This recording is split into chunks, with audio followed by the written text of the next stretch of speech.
पाकिस्तान के खिलाफ सेना ने अपना दम्य साहस और शौर्य दिखाया, लेकिन राजनीति में बयानबाजी किस स्तर पर आ गई है देखिए। कि सेना में भी जाति खोजी जा रही है। एसपी के महासचिव रामगोपाल यादव ने विंग कमांडर व्योमिका सिंह और एयर मार्शल ए के भारती पर जातिगत टिप्पणी की। कर्नल कुरैशी को इनके मंत्री ने गाली तक दी। हाई कोर्ट ने एफआईआर करने का आदेश कराया। हाई कोर्ट,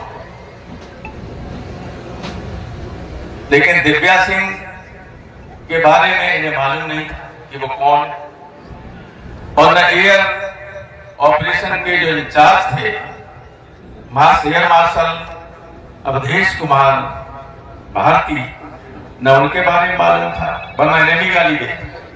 मैं आपको बता दूं कि दिव्या सिंह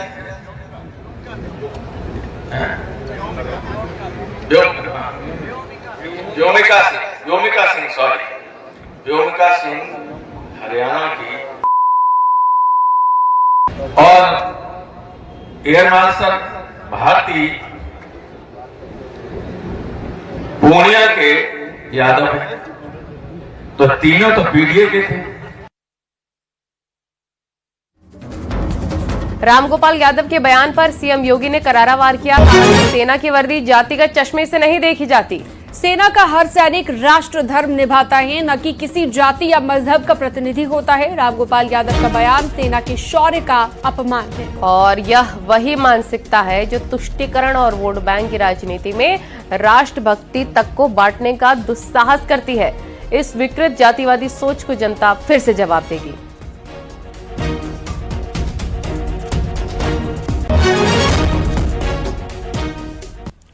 वहीं समाजवादी पार्टी के महासचिव रामगोपाल यादव के विवादित बयान की योगी सरकार के मंत्रियों ने निंदा की है। साथ ही कहा, समाजवादी पार्टी सियासत के लिए सेना में भी जाति धर्म ढूंढ रही है।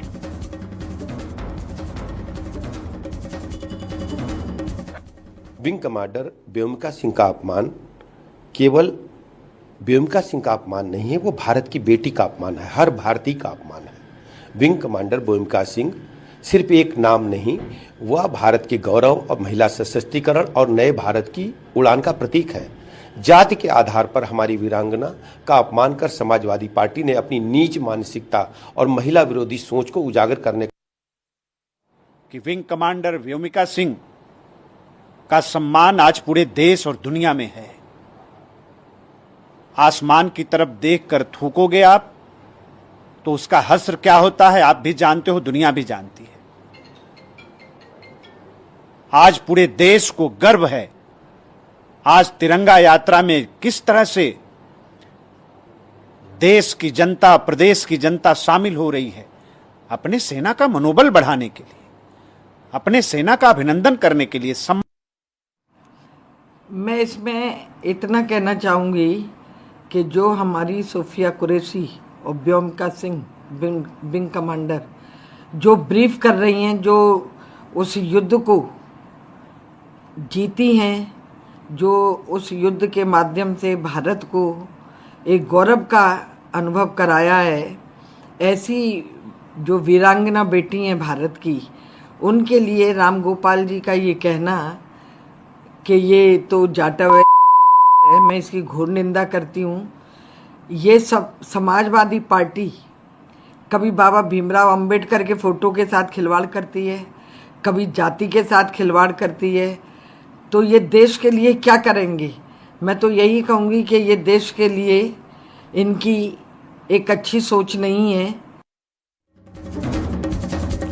वहीं यूपी अनुसूचित जाति वित्त एवं विकास निगम के पूर्व अध्यक्ष और विधान परिषद के सदस्य लालजी निर्मल ने कहा, समाजवादी पार्टी आज भी जातिवादी मानसिकता से बाहर नहीं निकली है।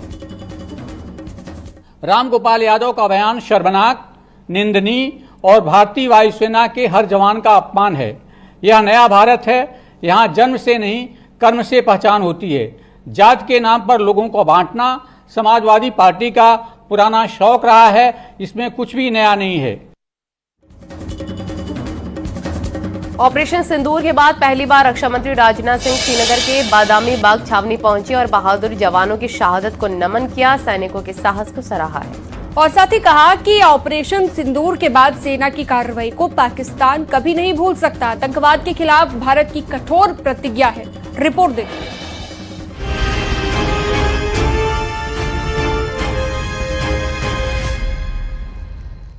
रक्षा मंत्री राजनाथ सिंह आज श्रीनगर में जवानों का जोश हाई करने पहुंचे थे।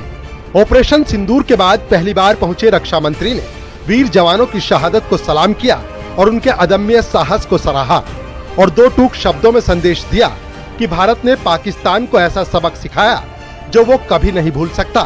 हमने न्यूक्लियर ब्लैकमेल की परवाह तक नहीं की। आतंकियों ने पहलगाम में धर्म पूछकर हमारे निर्दोष लोगों को मारा।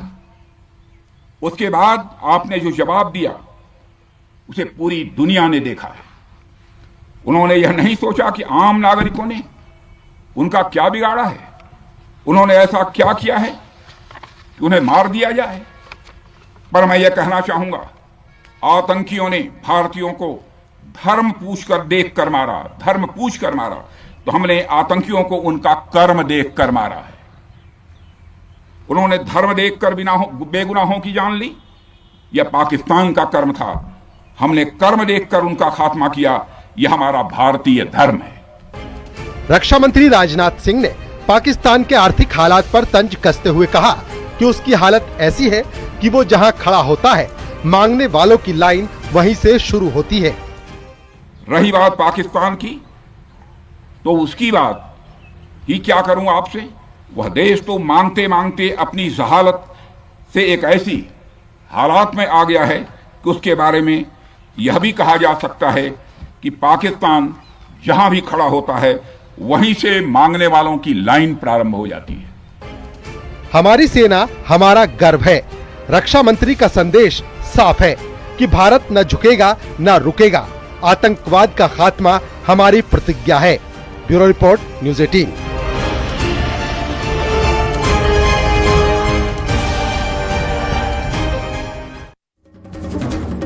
और सीएम योगी की अध्यक्षता में हुई कैबिनेट मीटिंग में 10 बड़े फैसले पर मुहर लगी है। ऑपरेशन सिंदूर की शानदार सफलता पर भारतीय सेना को बधाई दी गई और साथ ही सीड पार्क से लेकर दुग्ध नीति तक विकास की नई इबारत लिखी गई। आप ये रिपोर्ट देखिए।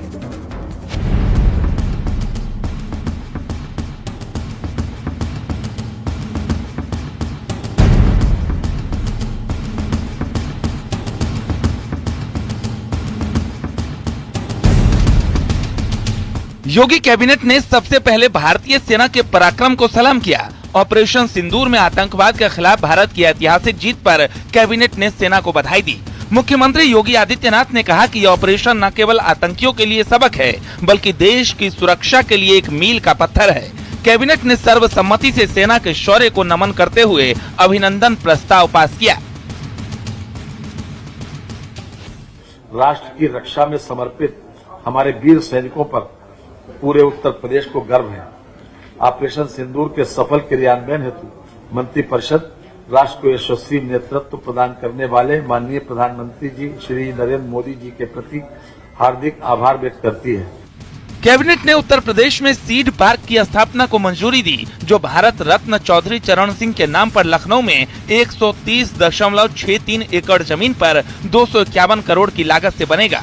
इसके साथ ही कैबिनेट ने दुग्ध नीति में संशोधन को भी मंजूरी दी है, जिससे डेयरी उद्योग को नया बल मिलेगा। ग्रामीण क्षेत्रों में दूध उत्पादन और प्रसंस्करण को बढ़ावा देने के लिए ये कदम अहम है। इसके अलावा ग्रामीण विधानसभा क्षेत्रों में बारात घरों के निर्माण का प्रस्ताव पास हुआ है। 10% का अधिकतम अनुदान था, 5% हम ब्याज लेते थे, उसमें अनुदान देते थे। अब इसको बढ़ाकर खत्म करके 35% ही कर दिया है। 5 करोड़ का अनुदान पहले देते थे, ब्याज उपादान वगैरह, अब इसको हम 5 करोड़ ही देंगे। तो नवीन दुग्ध प्रसंस्करण इकाई स्थापना में ये सब बदलकर 10% की जगह पूरा पूंजीगत अनुदान 35% करते हुए 5 करोड़ तक की सुविधा देंगे। योगी कैबिनेट के ये 10 फैसले उत्तर प्रदेश को विकास और सुरक्षा की दिशा में अहम रोल अदा करने वाले हैं। ऑपरेशन सिंदूर पर सेना का अभिनंदन हो या सीड पार्क और दुग्ध नीति से ग्रामीण भारत का सशक्तिकरण, ये है योगी सरकार का विजन, विकास, सुरक्षा और समृद्धि। Bureau report, news 18।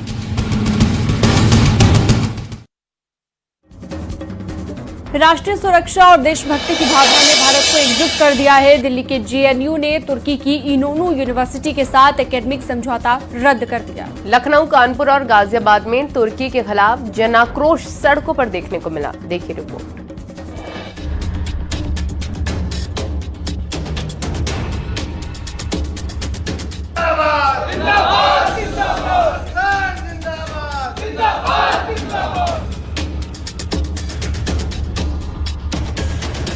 राष्ट्रीय सुरक्षा सबसे ऊपर है।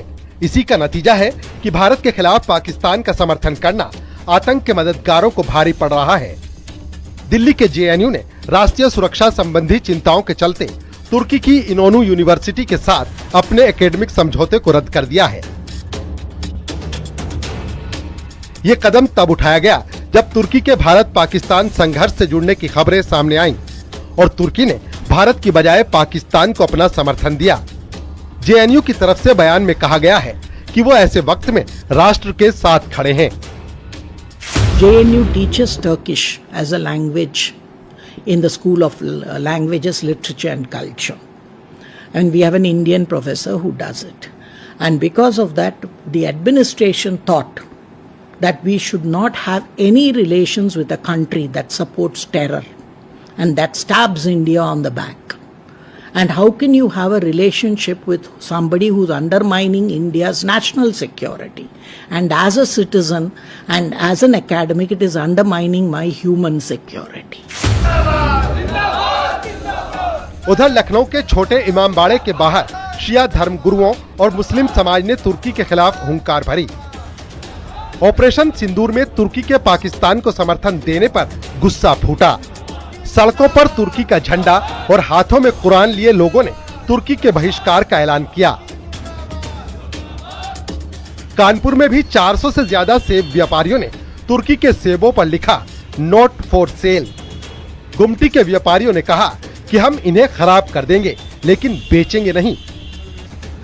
टर्की ने पाकिस्तान को हेल्प किया ड्रोन्स भेज के, तो हम टर्की का बहिष्कार करते हैं। मेरे सेब सड़ जाए मैं फेंक दूं मेरे को मंजूर है, लेकिन जिसने मदद की पाकिस्तान की मैं उसका कभी साथ नहीं देने वाला। लेकिन इसमें प्रॉफिट तो बहुत है, 400 रुपए किलो। कोई बात नहीं, मेरा इंडिया पहले प्रॉफिट बाद में है।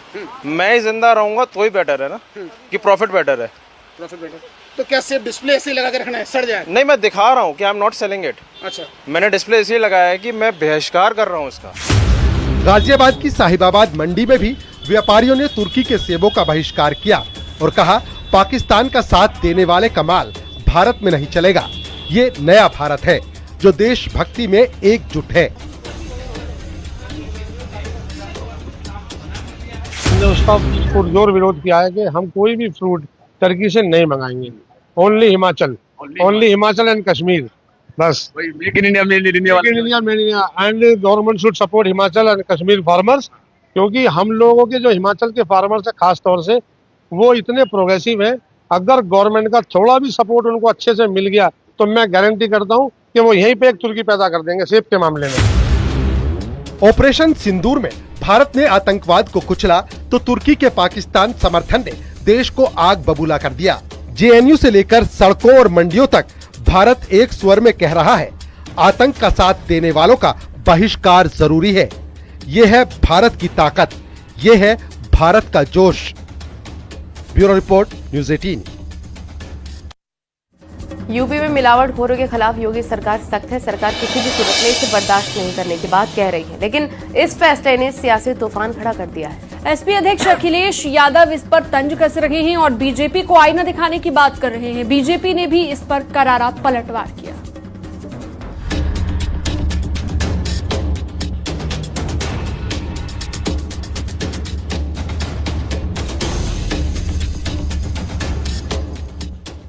सीएम योगी ने खाद्य पदार्थों में मिलावट और नकली दवाओं के कारोबार को सामाजिक अपराध करार दिया है। लखनऊ में अधिकारियों के साथ बैठक में योगी ने साफ कहा कि मिलावटखोरों से कोई समझौता नहीं। उन्होंने 4 बड़े निर्देश दिए जिसमें मिलावटखोरों की पहचान उजागर हो, उनकी तस्वीरें प्रमुख चौराहों पर लगाई जाए, दुग्ध उत्पादों की विशेष रूप से जांच हो, जांच के लिए डेडिकेटेड टीम बने।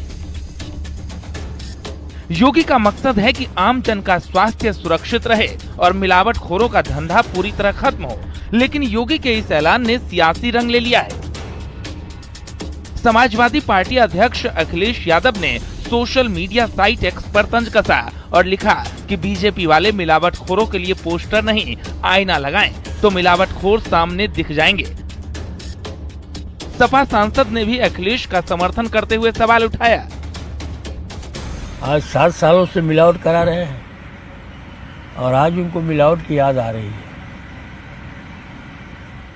मिलावटखोरों पे कार्रवाई सख्त होनी चाहिए कि नहीं? 7 वर्ष तक ये क्या कर रहे थे? क्या 7 वर्ष से पहले भारत के संविधान में लिखा था कि मिलावटखोरों को छूट दे दी जाए? 7 वर्ष बाद इनकी नींद खुल रही है।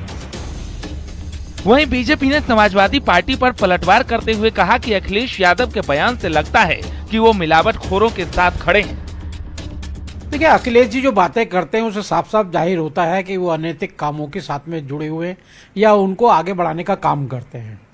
आखिर क्या कारण है कि मिलावटखोरों के साथ में वो खड़े हो रहे हैं? मिलावट करना एक जनमानस की मृत्यु करने के बराबर है, हत्या करने के बराबर है। और आज विरोध करते करते ऐसे लोगों का भी वो पक्ष में खड़े हो रहे हैं, बहुत दुर्भाग्यपूर्ण है। राजनीति का स्तर बना के रखना चाहिए, इतना नीचे नहीं गिरना चाहिए। मिलावटखोरों के खिलाफ एक और योगी सरकार एक्शन में है तो वहीं सियासी घमासान भी शुरू हो गया है। जहां योगी का बुलडोजर मिलावटखोरों को सबक सिखाने को तैयार है, वही अखिलेश तंज कस रहे हैं। Bureau report, news 18।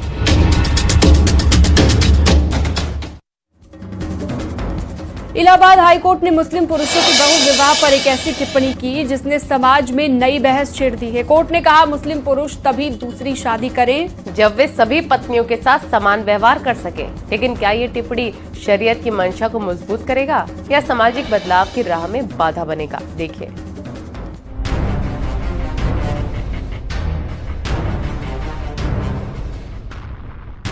Allahabad high court ने मुरादाबाद के एक मामले की सुनवाई के दौरान मुस्लिम पुरुषों के बहुविवाह पर बड़ी टिप्पणी की है। कोर्ट ने कहा कि मुस्लिम पुरुषों को दूसरी शादी तभी करनी चाहिए जब वो सभी पत्नियों के साथ समान व्यवहार कर सकें।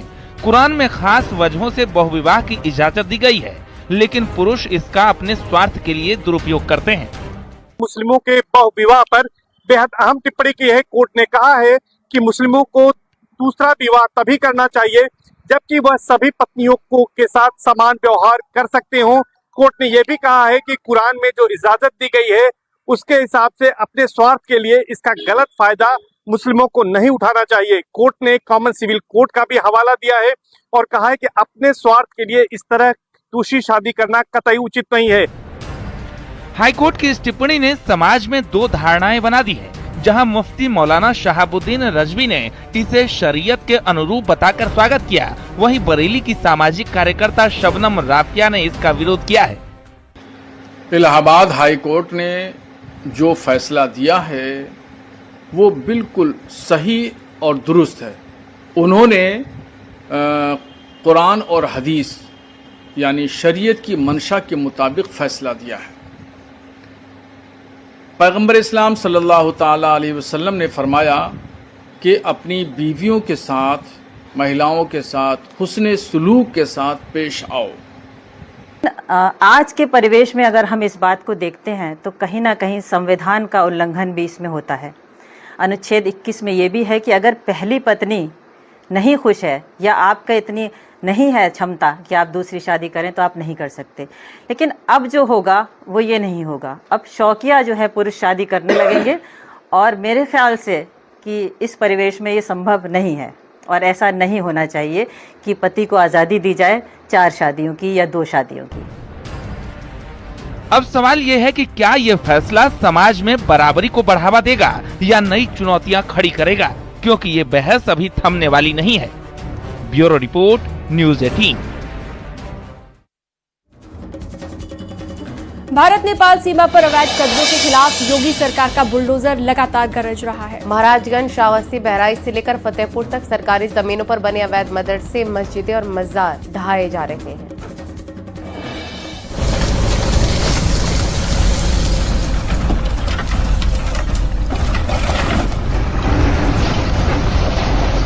नेपाल सीमा से सटे 7 जिलों महराजगंज, सिद्धार्थनगर, बलरामपुर, श्रावस्ती, बहराइच, लखीमपुर खीरी और पीलीभीत में अवैध निर्माणों पर बुलडोजर एक्शन जारी है। अब तक के आंकड़ों पर गौर करें तो कुल 225 मदरसे, 30 मस्जिदें, 25 मजार और 6 ईदगाह ध्वस्त किए गए हैं, जिसमें श्रावस्ती में सबसे ज्यादा 110 मदरसे हटाए गए, जबकि सिद्धार्थनगर में 35 और महराजगंज में 29 पर कार्रवाई हुई। बुधवार को महराजगंज के सेमरहनी और जुगोली गांव में 2 मदरसे, श्रावस्ती के कलीमपुरवा में 1 मदरसा और बहराइच में वन भूमि पर बनी मजार को जमींदोज किया गया। महराजगंज जनपद के भारत नेपाल से सटी कुल 3 तहसीलों में लगातार अवैध निर्माण पर कार्रवाई देखने को मिल रही है। मेरे पीछे देख सकते हैं कि इसी तरह के अवैध तरीके से मस्जिद और मदरसे बनाकर के सरकारी निर्माण पर कब्जा किया गया था। प्रशासन की रिपोर्ट और जिला अल्पसंख्यक कल्याण अधिकारी के द्वारा जांच की गई अवैध मदरसों को चिन्हित कर लगातार उन्हें ध्वस्त करने की कार्रवाई की जा रही है।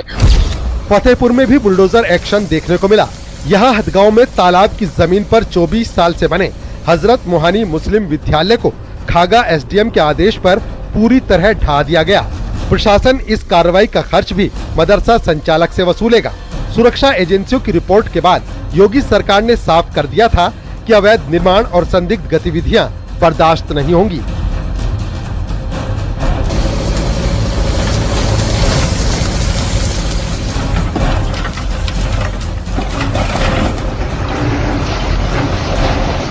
सुरक्षा और कानून का पालन योगी सरकार की प्राथमिकता है। नेपाल सीमा पर संदिग्ध गतिविधियों को कुचलने के लिए बुलडोजर एक्शन जारी है। श्रावस्ती से फतेहपुर तक ये कार्रवाई बता रही है कि अवैध कब्जों का अंत तय है। Bureau report, news 18।